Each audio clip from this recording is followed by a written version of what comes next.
Hello, ഞാൻ doctor ഭാഗ്യ. ഇന്ന് നമ്മൾ സംസാരിക്കാൻ പോകുന്നത് ഫാറ്റി ലിവറിനെ കുറിച്ചാണ്. ഫാറ്റി ലിവർ എന്ന് പറഞ്ഞ് നിങ്ങൾ എല്ലാവരും കേട്ടിട്ടുണ്ടാവും. ലിവറിൽ കൊഴുപ്പടിയുക എന്നുള്ളൊരവസ്ഥയാണ് ഫാറ്റി ലിവർ എന്ന് പറഞ്ഞാൽ. നിങ്ങൾ പലപ്പോഴും എന്തെങ്കിലും ആവശ്യത്തിന് വേണ്ടി വയറുവേദനയ്ക്കോ എന്തെങ്കിലും ആവശ്യത്തിന് വേണ്ടി വയറ് സ്കാൻ എടുക്കുമ്പോഴോ ഒക്കെ പലപ്പോഴും സ്കാനിങ് റിപ്പോർട്ടിൽ ഫാറ്റി ലിവർ ഉണ്ട് എന്ന് പറഞ്ഞ് പല രോഗികളും ഡോക്ടർമാരെ സമീപിക്കാറുണ്ട്.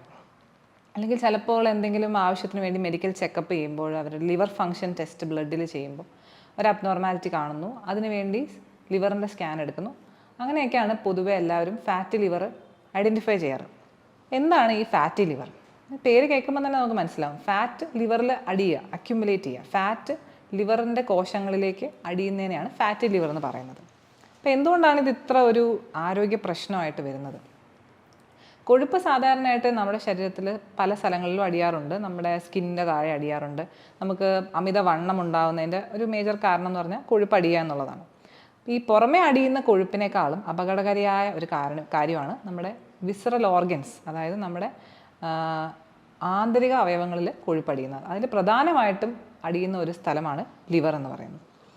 ലിവർ നമ്മുടെ ശരീരത്തിൻ്റെ ടോക്സിൻസ് ഒക്കെ റിമൂവ് ചെയ്യുന്നത്, അതായത് ആവശ്യമില്ലാത്ത വേസ്റ്റുകളെല്ലാം റിമൂവ് ചെയ്യുന്നത്, ശരീരത്തെ ശുദ്ധീകരിക്കുന്നതുമായിട്ടുള്ള ഒരു വളരെ പ്രധാനപ്പെട്ട ഒരു അവയവമാണ്. ലിവറിൻ്റെ ഒരു പ്രത്യേകത എന്ന് പറയുന്നത് അതിനൊരു റീജനറേറ്റീവ് കപ്പാസിറ്റി ഉണ്ട്. അതായത് ലിവറിൻ്റെ കോശങ്ങൾ നശിച്ചു പോയാലും അതിന് വീണ്ടും പുനരുജ്ജീവിച്ച് വരാൻ പറ്റുന്ന ഒരു റീജനറേറ്റീവ് കപ്പാസിറ്റി ഉള്ള ഒരു അവയവമാണ്. അതുകൊണ്ട് തന്നെ ലിവറിന് ഒരു ഒരു ഒരു ഒരു പരിധി വരെയൊക്കെ ഡാമേജ് ഉണ്ടായാലും അത് തിരിച്ച് പഴയതുപോലെ തിരിച്ചു വരും. പക്ഷേ ഒരു പരിധി കൂടുതൽ അതിന് കേടുപാട് സംഭവിച്ചു കഴിഞ്ഞാൽ നമുക്കത് തിരിച്ചു കൊണ്ടുവരാൻ പറ്റില്ല. പിന്നെ അവർക്ക് അങ്ങനെയുള്ള രോഗികൾക്ക് വളരെ സങ്കീർണമായ അവസ്ഥയായ സിറോസിസ് എന്ന് പറയുന്ന അല്ലെങ്കിൽ എൻ സ്റ്റേജ് ആയിട്ടുള്ള ഒരു ലിവർ ഡിസീസിലേക്ക് പോകാനൊക്കെ സാധ്യതയുണ്ട്. അപ്പോൾ ഫാറ്റി ലിവർ ഉണ്ടാകുമ്പോൾ ലിവറിൻ്റെ കോശങ്ങളിൽ കൊഴുപ്പടിഞ്ഞു കഴിയുമ്പോൾ ആദ്യത്തെ കുറച്ച് നാളൊക്കെ ലിവറിൻ്റെ കോശങ്ങൾ അങ്ങനെ റീജനറേറ്റ് ചെയ്യുകയും പിടിച്ചു നിൽക്കുകയൊക്കെ ചെയ്യും.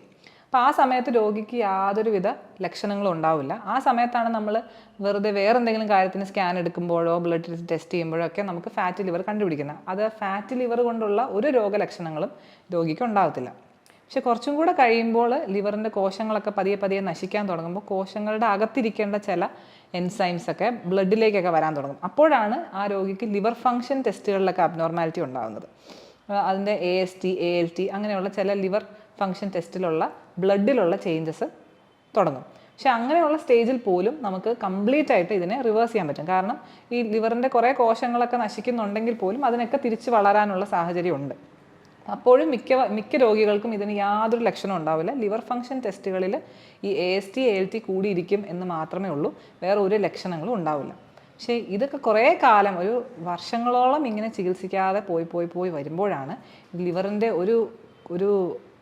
ഒരുപാട് കോശങ്ങൾ നശിച്ച് പോയി കഴിയുമ്പോൾ അതിനെ തിരിച്ച് റീജനറേറ്റ് ചെയ്യാനുള്ള കഴിവിനെ അതിനേക്കാൾ ഉപരിയായിട്ട് അതിന് കോശങ്ങൾ നശിച്ച് കഴിയുമ്പോൾ പിന്നെ അവിടെ ഫൈബ്രോസിസ് എന്ന് പറയുന്ന അവസ്ഥ ഉണ്ടാവും. അപ്പോൾ പിന്നെ ലിവറിന് തിരിച്ച് റീജനറേറ്റ് ചെയ്യാൻ പറ്റില്ല. ലിവറിൻ്റെ പ്രവർത്തനം വളരെയധികം കുറഞ്ഞു വരികയും സിറോസിസ് എന്ന് പറയുന്ന അവസ്ഥയിലേക്ക് പോവുകയും ചെയ്യും. അതാണ് ഈ ഫാറ്റി ലിവർ ഉണ്ടാകുന്നതിൻ്റെ ഒരു ഏറ്റവും വലിയ റിസ്ക്, അല്ലെങ്കിൽ നമ്മളെ ഭയപ്പെടുത്തുന്ന ഒരു ഫാക്ടർ എന്ന് പറയുന്നത്. അത് പക്ഷേ കുറേ വർഷങ്ങൾ കൊണ്ടുണ്ടാകുന്ന ഒരു ചേഞ്ച് ആണെങ്കിൽ പോലും അത് നമ്മൾ ഏർലി സ്റ്റേജിൽ നമ്മൾ കണ്ടുപിടിച്ച് അതിനെതിരെയുള്ള പ്രതിരോധങ്ങൾ ചെയ്യുവാണെങ്കിൽ നമുക്ക് പ്രിവെൻറ്റ് ചെയ്യാൻ പറ്റുന്ന ഒരു കോംപ്ലിക്കേഷനാണ്. ഇതല്ലാതെ തന്നെ ഈ ഫാറ്റി ലിവർ ഉള്ളവർക്ക് ഹാർട്ട് ഡിസീസ് ഉണ്ടാവാനും ഹാർട്ട് അറ്റാക്ക്, സ്ട്രോക്ക് ഒക്കെ ഉണ്ടാവാനുള്ള റിസ്ക്കുകളും വളരെ കൂടുതലാണ്. അപ്പോൾ പൊതുവെ ഫാറ്റി ലിവർ എന്ന് പറയുന്നത് ഒരു ലാഘവത്തോടുകൂടി കാണേണ്ട ഒരു കാര്യമല്ല. കാരണം അത് നമുക്ക് റിവേഴ്സ് ചെയ്യാൻ പറ്റുന്ന ഒരു കാര്യം തന്നെയാണ്. അപ്പം എന്തൊക്കെയാണ് ഫാറ്റി ലിവർ ഉണ്ടാവാനുള്ള കാരണങ്ങൾ?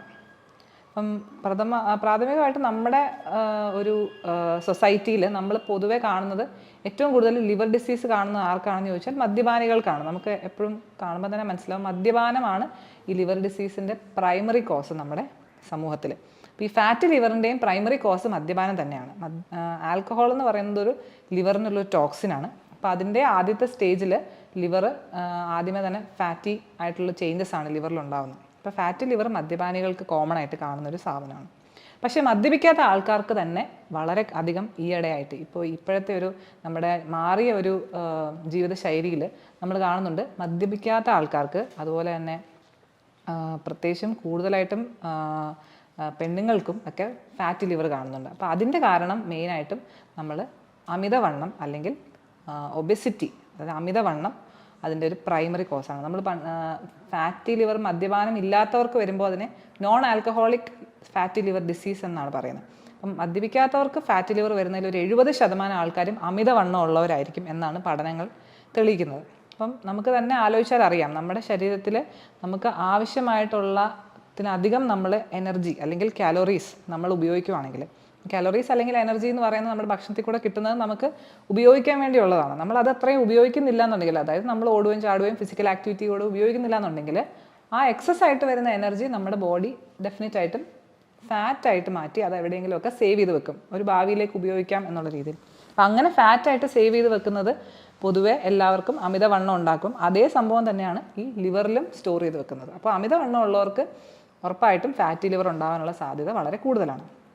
പക്ഷേ ഇതിൽ മനസ്സിലാക്കേണ്ട വേറൊരു വസ്തുത, ഈ എക്സസ് ആയിട്ട് കലോറി കൺസ്യൂം ചെയ്യുന്ന എല്ലാവർക്കും അമിതവണ്ണം ഉണ്ടാവണം നിർബന്ധമില്ല. കാരണം ഓരോരുത്തരുടെ ശരീരപ്രകൃതി വ്യത്യാസമുള്ളതുകൊണ്ട് ചിലർക്ക് ഈ ഫാറ്റ് എല്ലാം ചിലപ്പോൾ ഈ ആന്തരിക അവയവങ്ങളിൽ മാത്രമേ അടിഞ്ഞുകൂടാറുള്ളൂ. അപ്പോൾ അവർക്ക് പുറമേ ആയിട്ട് അമിതവണ്ണം ഉണ്ടാവണമെന്നില്ല. പുറമേ നോക്കിക്കഴിഞ്ഞാൽ അവർ മെലിഞ്ഞവരായിരിക്കും, അവർക്ക് ഒട്ടും എക്സസ് ആയിട്ടുള്ള വെയിറ്റ് ഉള്ള പോലെ നമുക്ക് കണ്ടാൽ തോന്നില്ല, പക്ഷേ അവർക്കും ഫാറ്റി ലിവർ വരാം. അപ്പം ഒരു അമിതമായിട്ടുള്ള കലോറീസ് നമ്മൾ ഉപയോഗിക്കുന്ന ആൾക്കാർക്ക് എല്ലാവർക്കും അമിതവണ്ണം ഉണ്ടെങ്കിലും ഇല്ലെങ്കിലും ഫാറ്റി ലിവർ ഉണ്ടാകാനുള്ള സാധ്യത വളരെ കൂടുതലാണ്. ഇനി അല്ലാതെ ഒരു അമിതവണ്ണവും അതുപോലെ തന്നെ ഓവറായിട്ടുള്ള കാലറി കൺസംഷൻ ഇല്ലാത്തവർക്കും ഡയബറ്റിസ് ഉള്ളവർക്ക് ഫാറ്റി ലിവർ വരാം. ഷുഗർ ഉള്ള ആൾക്കാർക്ക്, കാരണം അവരുടെ ശരീരത്തിൻ്റെ മെറ്റബോളിസം വളരെ വ്യത്യാസമാണ്, സാധാരണ ആൾക്കാരെ പോലെയല്ല. അപ്പോൾ അമിതവണ്ണം ഇല്ലെങ്കിൽ പോലും ഒരു ഡയബറ്റിസ് ഉള്ള ഒരാൾക്ക് ഫാറ്റി ലിവർ ഉണ്ടാകാനുള്ള സാധ്യത വളരെ കൂടുതലാണ്. പിന്നെ ചില പ്രത്യേക മരുന്നുകൾ കഴിക്കുന്നവർക്ക്, സ്റ്റിറോയിഡ്സ് കഴിക്കുന്നവർക്ക്, അങ്ങനെയുള്ളവർക്കൊക്കെ ഫാറ്റി ലിവർ കാണാറുണ്ട്. പക്ഷേ പൊതുവെ നമ്മൾ നോക്കുവാണെങ്കിൽ ഏറ്റവും വലിയ 3 കാരണങ്ങളാണ്. 1 മദ്യപാനം, 2 അമിതവണ്ണം അല്ലെങ്കിൽ എക്സസ് ആയിട്ടുള്ള കലോറീസ് കഴിക്കുന്നത്, 3 ഡയബറ്റിസ്. അപ്പോൾ ഈ 3 കാരണങ്ങളാണ് പൊതുവെ ഫാറ്റി ലിവറിന് നമ്മൾ കാണാറുള്ളത്.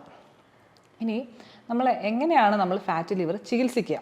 പല രോഗികളും ഇതുപോലെ എന്തെങ്കിലുമൊക്കെ ഫാറ്റി ലിവർ കണ്ടു എന്ന് പറഞ്ഞിട്ട് പേടിച്ച് വരുമ്പോഴേക്കും അതിന് എന്തെങ്കിലും ഒരു മരുന്ന് കൊടുത്ത് അത് എങ്ങനെയെങ്കിലും ഒന്ന് മാറ്റുക എന്നുള്ളതാണ് അവരുടെ ഏറ്റവും വലിയ ആവശ്യം. ഇതിനെ ഒന്ന് മരുന്ന് കൊടുത്ത് ഫാറ്റി ലിവർ ഇല്ലാതെയാക്കുക. അപ്പോൾ അവർക്ക് എങ്ങനെയെങ്കിലും മരുന്ന് കഴിക്കണം, അത് കഴിഞ്ഞ് സ്കാൻ എടുക്കണം, ഫാറ്റി ലിവർ ഇല്ലയെന്ന് കാണണം. അതാണ് എല്ലാവരുടെയും മനസ്സിൽ ഉണ്ടാകുന്ന ഒരു ആഗ്രഹം. അപ്പോൾ അത് കാരണം തന്നെയാണ് പലരും പല ഒറ്റമൂലികളുടെ പുറകെ പോകുന്നതും. ഏതെങ്കിലും ഒരു മരുന്ന്, ഒരു ഒറ്റമൂലി കഴിച്ചാൽ ഉടനെ ഫാറ്റി ലിവർ മാറും എന്നൊക്കെ പലരും പരസ്യം ചെയ്യാറുണ്ട്. അതിന് പിന്നിൽ പോയ ആൾക്കാർ ഒരുപാട് പൈസയും ആരോഗ്യമൊക്കെ കളയാറുണ്ട്. പക്ഷേ ഇതിൻ്റെ വസ്തുത എന്താണെന്ന് വെച്ചാൽ ഒറ്റ ഒരു മരുന്ന് കൊടുത്ത് മാത്രം നമുക്ക് അങ്ങനെ ഫാറ്റി ലിവർ മാറ്റാൻ പറ്റില്ല. കാരണം എന്താണെന്ന് വെച്ചാൽ നമുക്കറിയാം, നമ്മുടെ ശരീരത്തിൽ കൊഴുപ്പ് അടിയുക എന്ന് പറയുന്നത് പോലെ ഒരു കാര്യമാണ് ഫാറ്റ് ലിവറിൽ അടിയുക എന്ന് പറയുന്നത്. അപ്പം നമ്മൾ ശരീരത്തിൻ്റെ ഒരു ഭാഗത്ത് മാത്രം വണ്ണം കുറയ്ക്കാൻ പറഞ്ഞാൽ ആർക്കെങ്കിലും പറ്റുമോ? ഇപ്പോൾ എൻ്റെ ഒരു ഇടത്തെ കൈയുടെ വണ്ണം മാത്രം കുറയ്ക്കാം, എന്തെങ്കിലും ഒരു മരുന്ന് തരുമോ എന്ന് ചോദിച്ചാൽ ആർക്കും അങ്ങനെ ചെയ്യാൻ പറ്റില്ല. കാരണം ശരീരം കൊഴുപ്പ് അടിയുക എന്ന് പറയുന്നത് ശരീരത്തിൽ ആസകലം ഉണ്ടാകുന്ന എല്ലാ ഭാഗത്തും ഒരേപോലെ ഉണ്ടാകുന്ന ഒരു പ്രോസസ്സാണ്. അതിനെ നമുക്ക് ഒരു സ്ഥലത്തെ മാത്രം ടാർഗറ്റ് ചെയ്ത് ഒരു ട്രീറ്റ്മെൻറ്റ് കൊടുക്കാൻ പറ്റില്ല. അപ്പോൾ ഫാറ്റി ലിവറിൻ്റെ ചികിത്സ എന്ന് പറഞ്ഞാൽ അത് മൊത്തത്തിൽ നമ്മുടെ ശരീരത്തിലെ കൊഴുപ്പ് അടിയുന്ന ആ ഒരു പ്രവണതയെ ഇല്ലാതാക്കാൻ എന്നുള്ള ഒരു ചികിത്സ മാത്രമേ അതിനുള്ളൂ. അപ്പോൾ അതിന് നമ്പർ 1 ആയിട്ട് ചെയ്യുക എന്നുള്ളത് എന്താണ്? നമ്മുടെ ആവശ്യത്തിനേക്കാളും കൂടുതലായിട്ട് നമ്മൾ ഉപയോഗിക്കുന്ന കാലോറീസ് നമ്മൾ ലിമിറ്റ് ചെയ്യുക. എന്നാലേ നമ്മുടെ ബോഡിയിൽ ഫാറ്റ് ഉണ്ടാവാതിരിക്കുകയുള്ളൂ. ആവശ്യമില്ലാത്ത കാലോറീസ് കൺസ്യൂം ചെയ്യുന്ന അല്ലെങ്കിൽ ഭക്ഷണത്തിൽ കൂടെ നമ്മൾ അനാവശ്യമായിട്ട് നമ്മൾ എക്സസ് ആയിട്ട് എനർജി കൺസ്യൂം ചെയ്യുന്നതാണ് ഫാറ്റ് അടിയാനുള്ള മെയിൻ കാരണം. അപ്പോൾ അത് കാലോറി ലിമിറ്റ് ചെയ്താൽ മാത്രമേ നമുക്ക് ഈ പറഞ്ഞ ഫാറ്റ് അക്യുമുലേറ്റ് ചെയ്യുന്നത് അല്ലെങ്കിൽ ഫാറ്റ് അടിയുന്നത് പ്രിവെൻറ്റ് ചെയ്യാൻ പറ്റുള്ളൂ. അപ്പോൾ ഫാറ്റി ലിവറിൻ്റെ നമ്പർ 1 ചികിത്സ എന്ന് പറയുന്നത് നമ്മളുടെ ശരീരത്തിൻ്റെ ഈ ഫാറ്റ് കുറയ്ക്കുക എന്നുള്ളതിൻ്റെ നമ്പർ 1 ചികിത്സ എന്ന് പറയുന്നത് നമ്മുടെ ഡയറ്റും നമ്മുടെ ഫിസിക്കൽ ആക്ടിവിറ്റിയും, അതായത് നമ്മുടെ ജീവിതശൈലി കറക്റ്റ് ആക്കുക എന്നുള്ളതാണ്. എങ്ങനെയാണ് ജീവിതശൈലി കറക്റ്റ് ആക്കുന്നത്? ഒന്ന് നമ്മൾ പറഞ്ഞു ഡയറ്റ്. അപ്പോൾ ഡയറ്റിൻ്റെ അകത്ത് നമ്മൾ അഡീഷണൽ ആയിട്ട് എക്സസ് ആയിട്ട് കാലോറീസ് എടുക്കാതിരിക്കുക എന്നുള്ളതാണ്.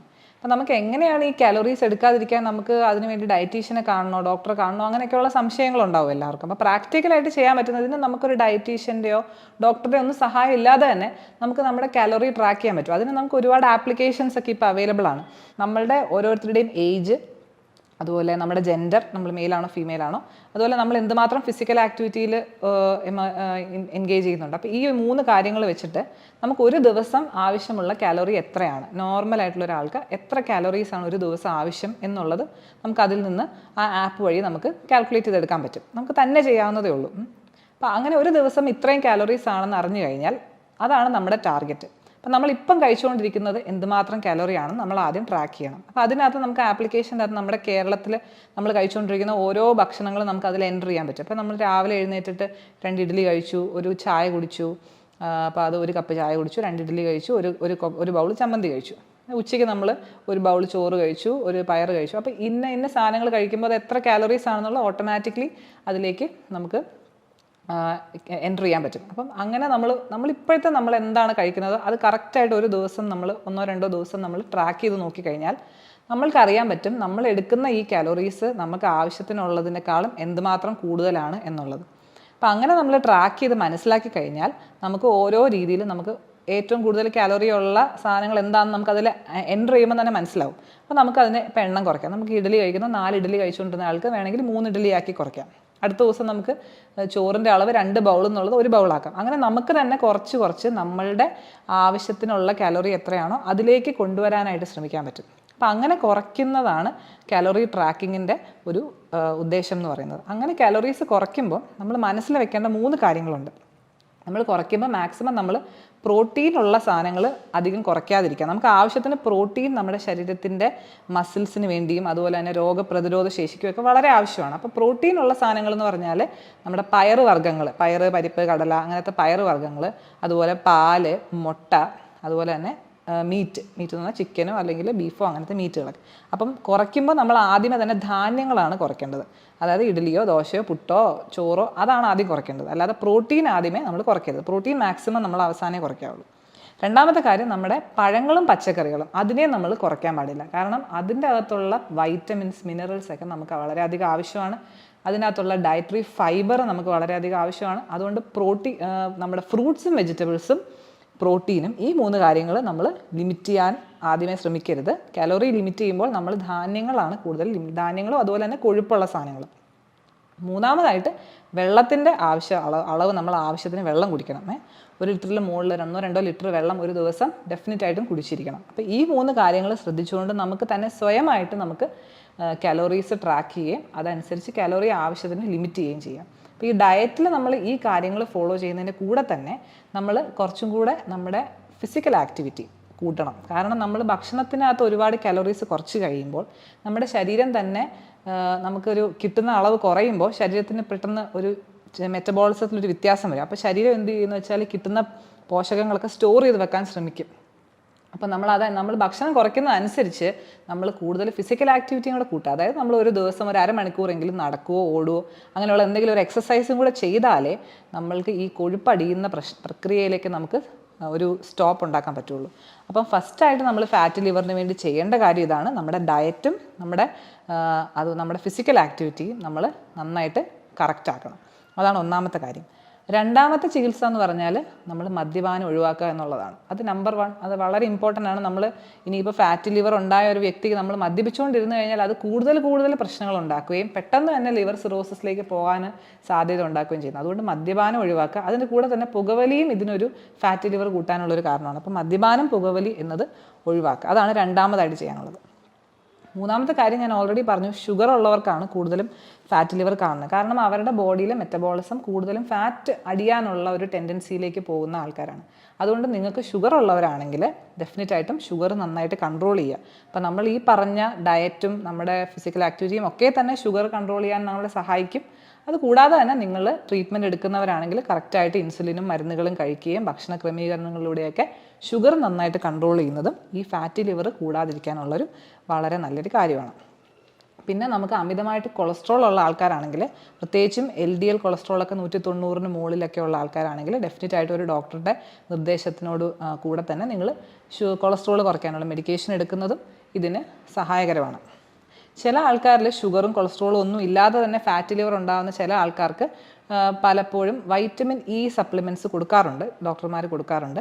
ഇതിന് ചില പഠനങ്ങളൊക്കെ ഫാറ്റ് ലിവർ കുറയ്ക്കാൻ സഹായിക്കുന്നു വൈറ്റമിൻ E എന്ന് കാണിച്ചിട്ടുണ്ട്. പക്ഷേ അതിൻ്റെ അളവ് വളരെ കറക്റ്റായിട്ട് കൊടുക്കണം. വൈറ്റമിൻ E ഓവറായിട്ട് കഴിച്ചാൽ അത് തന്നെ ചില അസുഖങ്ങൾക്ക്, പ്രോസ്റ്റേറ്റിൻ്റെ അസുഖങ്ങൾക്കൊക്കെ കാരണമാകുന്നതായിട്ടും കണ്ടിട്ടുണ്ട്. അതുകൊണ്ട് ഒരു കാരണവശാലും തനിയെ സ്വയം ചികിത്സ ചെയ്യരുത്. ഒരു ഡോക്ടറുടെ നിർദ്ദേശപ്രകാരം വൈറ്റമിൻ E സപ്ലിമെൻറ്റ്സ് വേണം എന്നുള്ളവർക്ക് അത് എടുക്കാവുന്നതാണ്. പക്ഷേ ഇതിൽ ഏറ്റവും ഇമ്പോർട്ടൻ്റ് ആയിട്ട് നിങ്ങൾ മനസ്സിലാക്കേണ്ടത്, കൊഴുപ്പടിയുക എന്നുള്ളത് നമ്മുടെ ശരീരത്തിന് എക്സസ് ആയിട്ട് കാലറീസ് കൊടുക്കുമ്പോൾ അതിൻ്റെ ഒരു റെസ്പോൺസാണ്. അപ്പം നമ്മളുടെ ഡയറ്റും ലൈഫ് സ്റ്റൈലും മോഡിഫൈ ചെയ്താൽ മാത്രമേ നമുക്ക് ഈ ഒരു രോഗത്തിനെ കംപ്ലീറ്റ് ആയിട്ട് നിർത്താൻ പറ്റുള്ളൂ.